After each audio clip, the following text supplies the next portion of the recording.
if he's a 7-8 win team and he's looking for a new gig, just because if they only win 7 or 8 games with all the guys they got on that team for, you know, the third or whatever fourth straight year, I just think that could put them out. Well, and I think it doesn't help that the hype train down in Houston is going. Yep. And I think if a lot of momentum Herman for is 11-1, I could see some boosters there if things aren't going undefeated or close to it at A&M, trying to make some back channel overtures to him.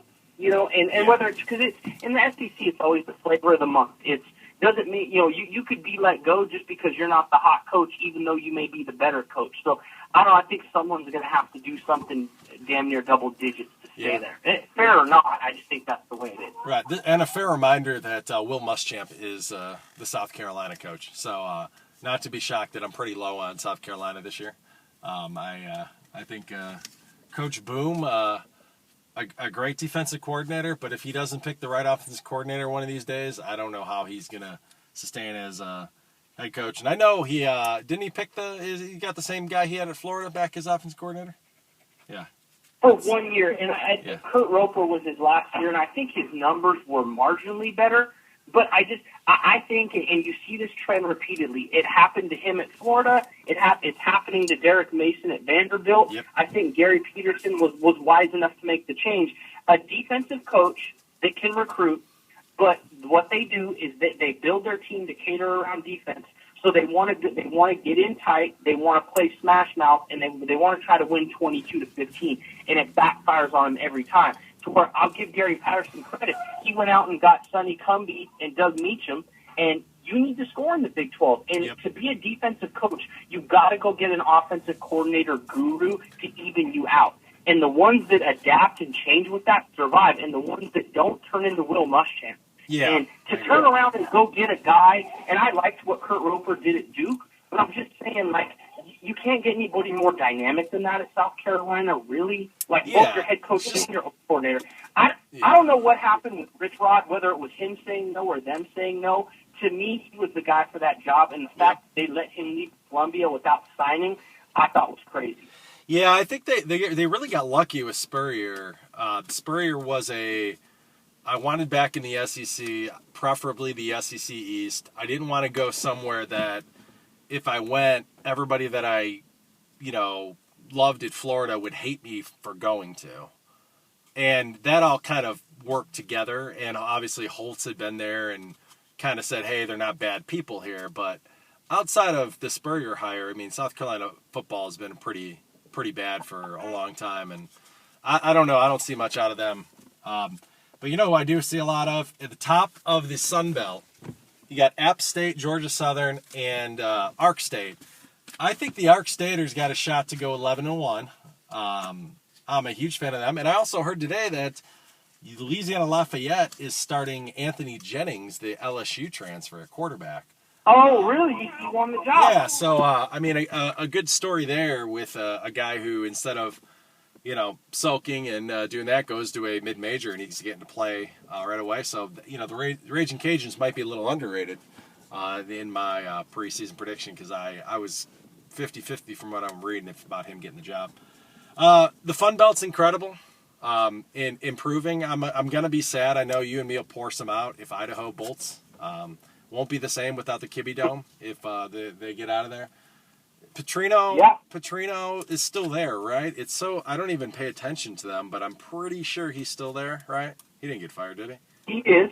Okay. Well, no, they want to. They hate him, but they pay their coaches like $350,000 a year and can't even afford to buy him out. So it is probably because they go down to the FCS. He was screaming at a reporter. He's got players getting in trouble, so obviously following in his big brother's footsteps. Yeah, I think he's at least gives him an identity. Right. I mean, we'll see. I like the top of the Sun Belt. The bottom of the Sun Belt's not so good. A shout out to my boy Trey Payne for going to Texas State, though. Getting away from the UVA disaster that we had happen, and he had his first day, I believe, down there today. Very proud of his sales table technique. As I'm a sales table keeping everything in the right order junkie. And he's down at Texas State, San Marcos. I'll be rooting for them. They're my new hashtag Funbelt team. But on another note, which will make you laugh, I think, it's looking like Charlie Strong is going to be starting Tyrone Swoops versus Notre Dame in Week 1. So as nervous as I was for that game, if Tyrone Swoops starts for Texas on a week from Sunday, I feel pretty good about that. I mean, I hadn't seen that. I heard that they were going to rotate, but I thought that's even better. Please rotate. Rotate's the best. There's only one rotation that's ever worked, and that was Noah Brindise and Jesse Palmer in 1999 for Florida with Spurrier. That's the only rotating that I've ever seen work. All the other rotations is just a disaster. Well, if you're rotating, that means that nobody's good enough to take the job. That's right. what rotating means with the quarterback position. And they do different things, too. They just don't – they're not the same guy. Like, you're doing, oh, we're going to bring the running quarterback in now. We're going to bring the guy who throws more in. Do you just want to, give Van Gorder a huge steak, and just, have him trying to run onto the field to eat it? I mean, please, go ahead. By all means. I mean – like I said, Charlie falls into that category of what I was just talking about earlier. He came there and tried to run a pro-style offense in the Big 12, and he wised up and went and got the guy from Tulsa, formerly from Baylor. Yep. But it's like now his back's up against the wall. He should have made this move right when he got there. Yep. You have every high school in Texas runs the spread and tries to score 80 on you. You needed to get on that train early because now a lot of guys want to go play Oklahoma State, TCU, Oklahoma. You just need to give people a reason to come to Texas, and they'll come to you over the other places. But he put himself behind the 8 ball. I'm a huge Charlie Strong guy. I just think, again, you got to have enough self-awareness to know where you're at and adapt to it. Yeah, and we could say that there's probably 100 high schools that have a better offense than Texas right now, and that's seriously crazy when you think about it. Okay, well, we've run long, of course, as classic me and you on the MEPs top. Real 7. quick, I know but I need but I need to get in Cal. I need to get some Cal Hawaii for you because this is the first game. This is what the whole reason we have this going on Friday. But what do you got first? Real quick, Taysom Hill won the BYU job. He is 26. Oh yeah, that's incredible. That he has a good year. That he could potentially petition, and this would be his junior year, so he'd be a senior at the ripe old age of 27. Well, he is a quarterback. He's a quarterback. Right now. Oh, and then they run the spread option with him, and he does great, and now they're going to put him in a pro-style offense under center. So good luck with that, BYU. Yeah, I think he'll last. My guess is the third week of the season, whoever they play, that's when Taysom Hill will last him. But I do look forward to Bronco tweeting about his heart or something like that after it happens. I mean, I'm not bashing Bronco at all there. I'm just saying that, I just can see the tweet already. Just right. Taysom was his quarterback, and Yeah. We'll see. Cal Hawaii. We'll see. Yeah, Cal Hawaii. I mean, for people that don't know, that are just listening to this, hopefully you guys are listening to this and not watching the vague, dark video of it, because that would be weird. Cal Hawaii in Australia this Friday night.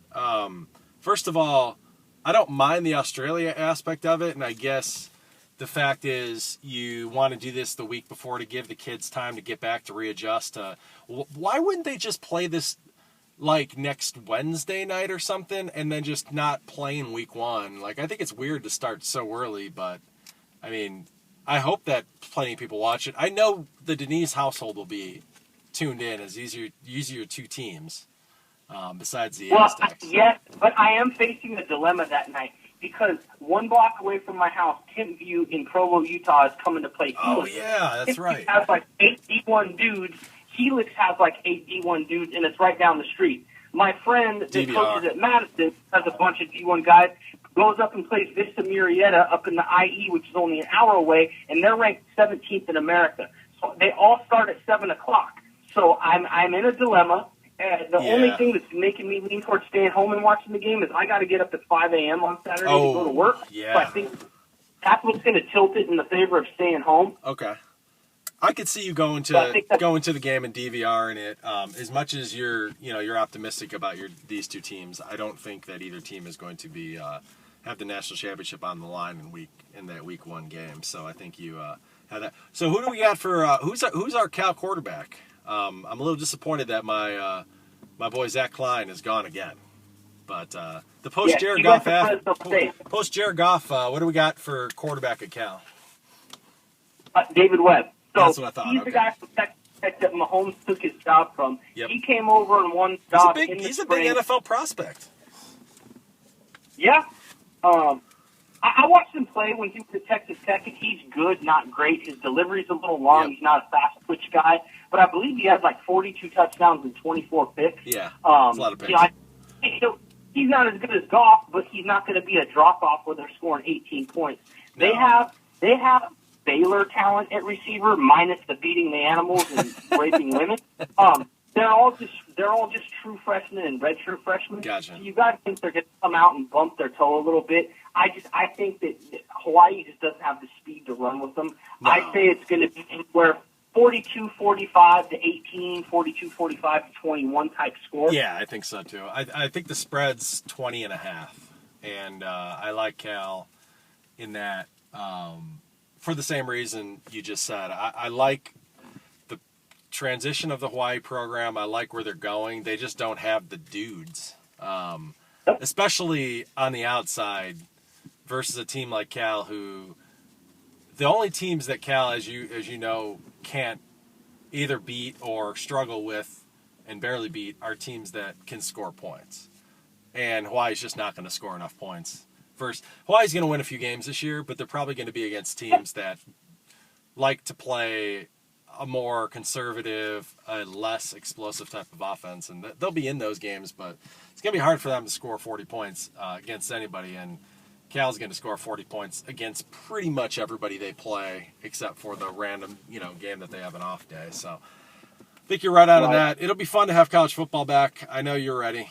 It was a long off season, a lot of changes, a lot of turmoil. Will be weird not being at a whole bunch of Virginia games this year.